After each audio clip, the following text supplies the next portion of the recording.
शंकर और गौरा माँ को प्रथम मनाते हैं, हम प्रथम मनाते हैं। जेठ अमावस्या की पावन कथा सुनाते हैं, हम कथा सुनाते हैं।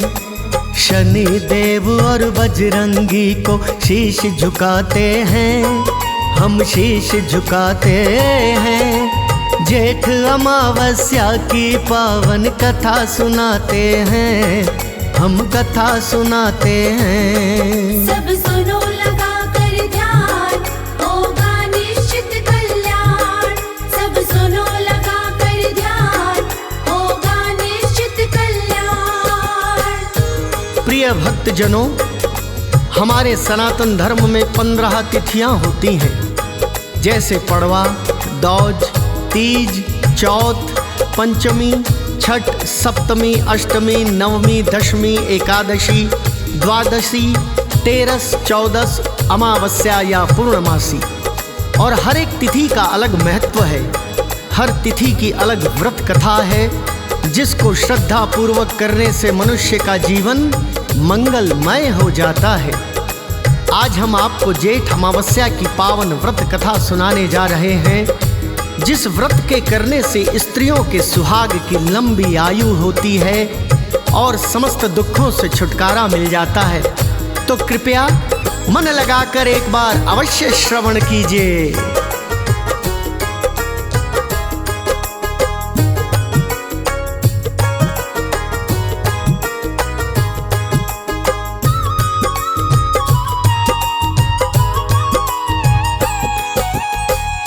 राज्य में गरीब ब्राह्मण रहता था भक्तों, गुजर बसर पत्नी के संग में करता था भक्तों।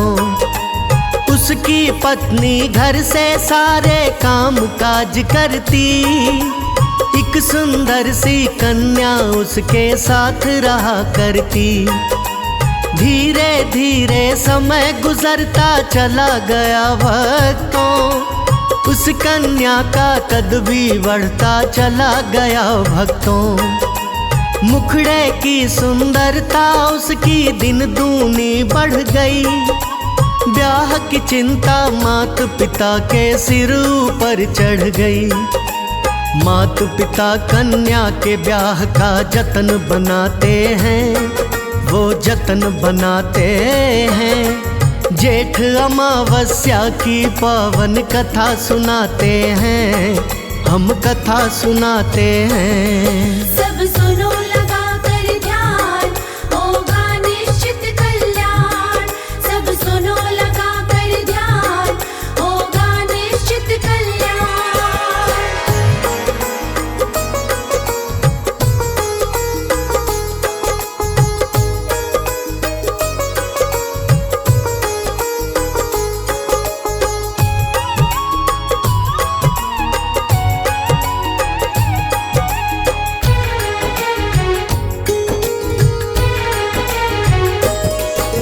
शुक्ल पक्ष के चंद्रमासी बढ़ने लगी कन्या, फूलों से भी ज्यादा सुंदर दिखने लगी कन्या। कामदेव भी लज्जित होता रूप देख उसका, इंद्र अप्सरा खाती गोता रूप देख उसका।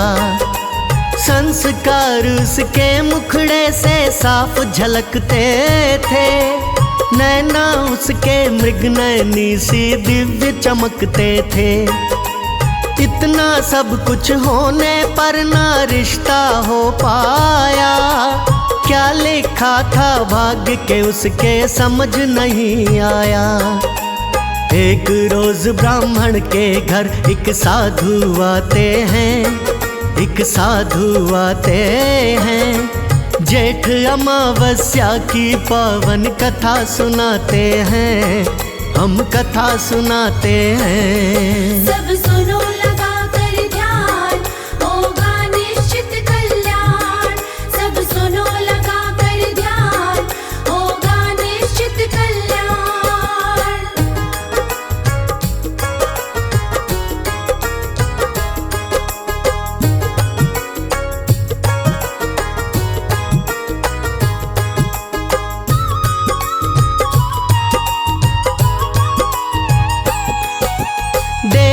आगमन घर साधु का कन्या हर्षाई, अगले पल ही ठंडे जल का लोटा भर लाई।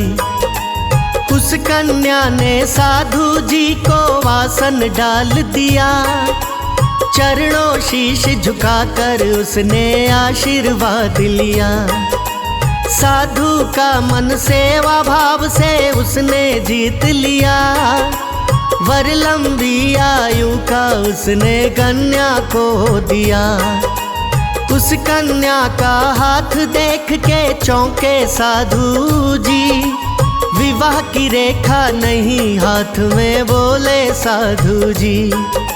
साधु वाणी सुन माथे पे बल पड़ जाते हैं, माथे बल पड़ जाते हैं।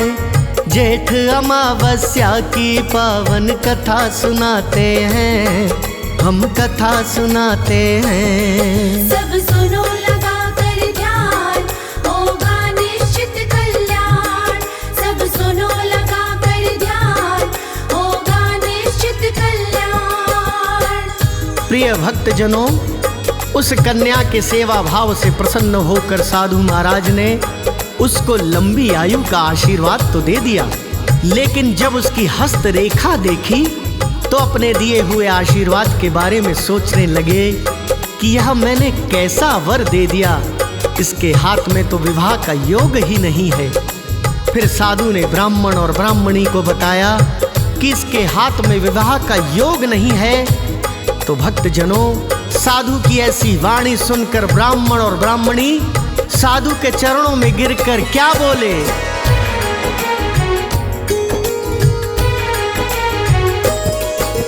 चरण पकड़कर दोनों बोले, दोष मिटा दीजिए, जिससे शादी हो कन्या की जतन बता दीजिए। आजीवन कुंवारी कन्या को पिता न रख सकता, माँ बनने की इच्छा पूरी पिता न कर सकता। इस कन्या के सिवाय हमारा कोई नहीं बच्चा, ऐसा जतन बताओ जिससे जीवन हो अच्छा। हम गरीब ब्राह्मण हैं, हम पर दया करो स्वामी, जतन बता कन्या का जीवन नया करो स्वामी। फिर साधु महाराजू से एक जतन बताते हैं, एक जतन बताते हैं। जेठ अमावस्या की पावन कथा सुनाते हैं, हम कथा सुनाते हैं। सब सुनो लगा कर ध्यान, होगा निश्चित कल्याण। सब सुनो लगा कर ध्यान, होगा निश्चित कल्याण।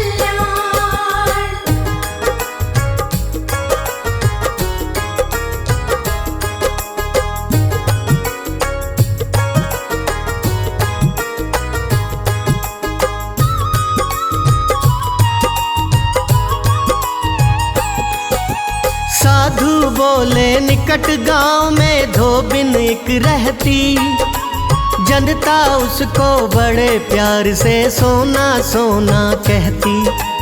अगर सिंदूर उस धोबिन का मिल जाए कन्या को, बहुत जल्दी ही वर शादी का मिल जाए कन्या को। इसकी खातिर कष्ट झेलना पड़ेगा कन्या को, पतिव्रता के दिल को जीतना पड़ेगा कन्या को। उसके घर तुम कन्या भेजो सेवा करने को, खुश होकर सिंदूर वो देगी मांग में भरने को। इतना कह कर के साधु चले घर से जाते हैं, चले घर से जाते हैं। जेठ अमावस्या की पावन कथा सुनाते हैं, हम कथा सुनाते हैं। सब सुनो लगा कर ध्यान, होगा निश्चित कल्याण। सब सुनो लगा कर ध्यान, होगा निश्चित कल्याण।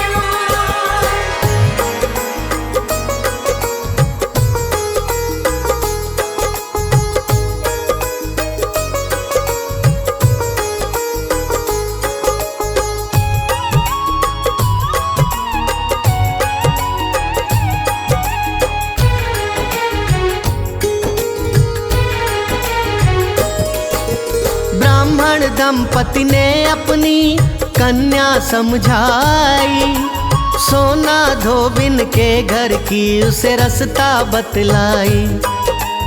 अगले दिन धोबिन के घर पे पहुंची वो कन्या, घर का सारा काम काज कर लौटी वो कन्या। सोना धोबिन को कन्या ने भनक न लगने दी, किसने काम किया है घर का खबर न पड़ने दी। सुबह अंधेरे में ही वापस घर को आ जाती, किसने किया है काम ये धोबिन समझ नहीं पाती। धीरे धीरे इसी तरह दिन गुजरते जाते हैं, दिन गुजरते जाते हैं। जेठ अमावस्या की पावन कथा सुनाते हैं, हम कथा सुनाते हैं। सब सुनो लगा कर ध्यान, होगा निश्चित कल्याण। सब सुनो लगा कर ध्यान, होगा निश्चित कल्याण।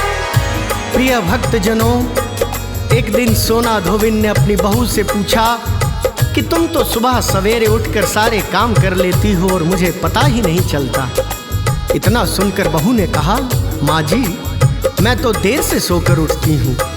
मैं तो सोच रही थी आप ही सुबह सवेरे उठकर सारे काम कर देती हो। इतना सुनकर सोना धोबिन आश्चर्य में पड़ गई। फिर इसके बाद सास बहू दोनों मिलकर काम करने वाले की निगरानी करने में लग जाती हैं। अब आगे की कथा सुनिए, आगे क्या होता है।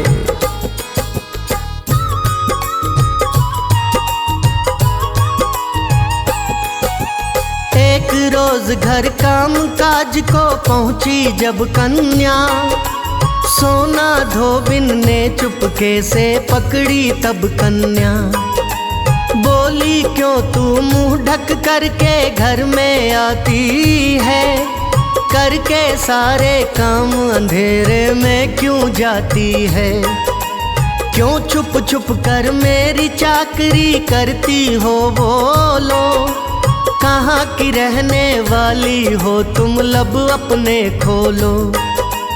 कौन तुम्हारे मात पिता हैं, कहाँ पे रहते हैं, खुल के मुझे बताओ क्या वो काम काज करते हैं। सुन धोबिन के बोल नैन भर आंसू लाते हैं, नैन भर आंसू लाते हैं। जेठ अमावस्या की पावन कथा सुनाते हैं, हम कथा सुनाते हैं। सब सुनो लगा कर ध्यान, होगा निश्चित कल्याण। सब सुनो लगा कर ध्यान, होगा निश्चित कल्याण।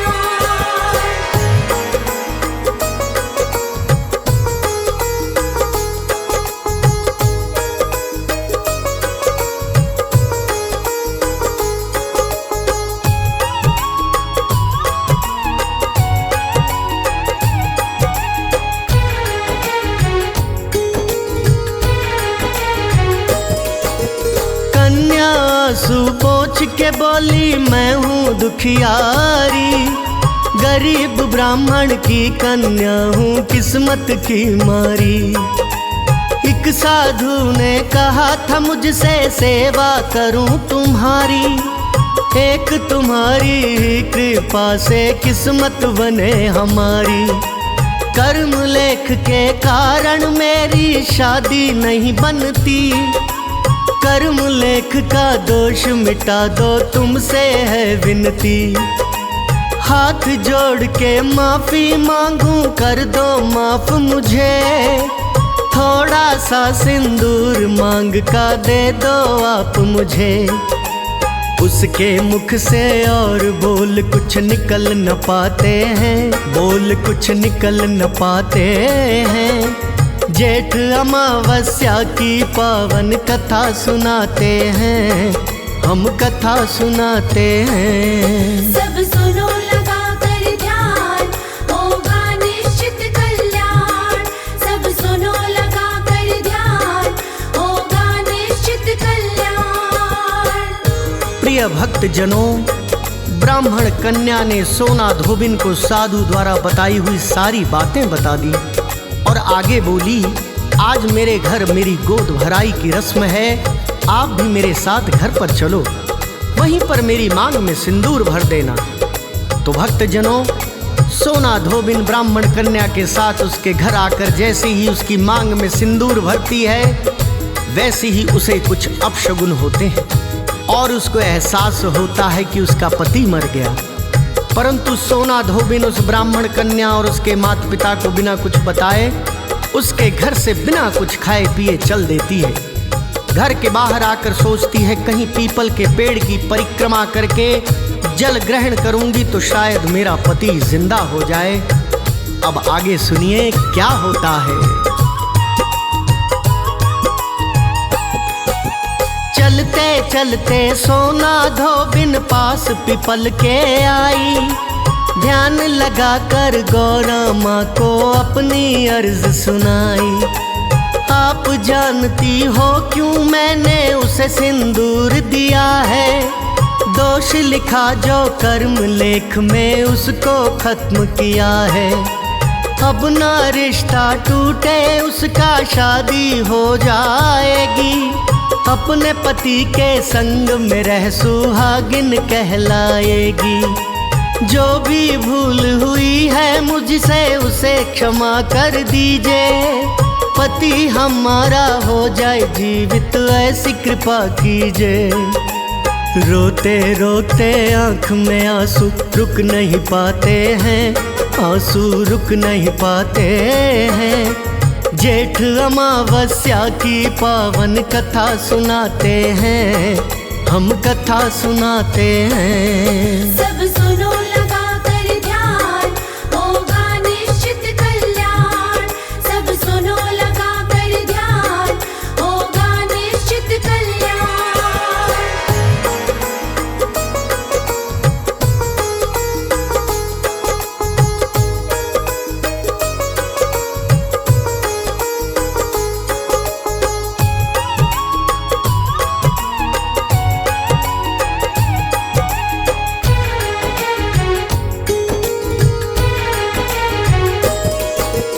फिर ईंटों के टुकड़े उसने 108 लिए, एक बार में एक फेंक कर फेरे पूर्ण किए।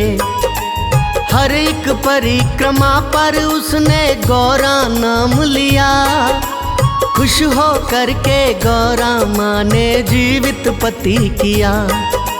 जेठ अमावस्या की घटना है ये बहुत पुरानी, तब से प्रचलित हुई है सोना धोबिन की ये कहानी। परिक्रमा पीपल के पेड़ की जो भी करता है, कहे अनाड़ी सुख और वैभव उसको मिलता है। अमावस्या के व्रत से जीवित पति हो जाते हैं, जीवित पति हो जाते हैं। जेठ अमावस्या की पावन कथा सुनाते हैं, हम कथा सुनाते हैं। सब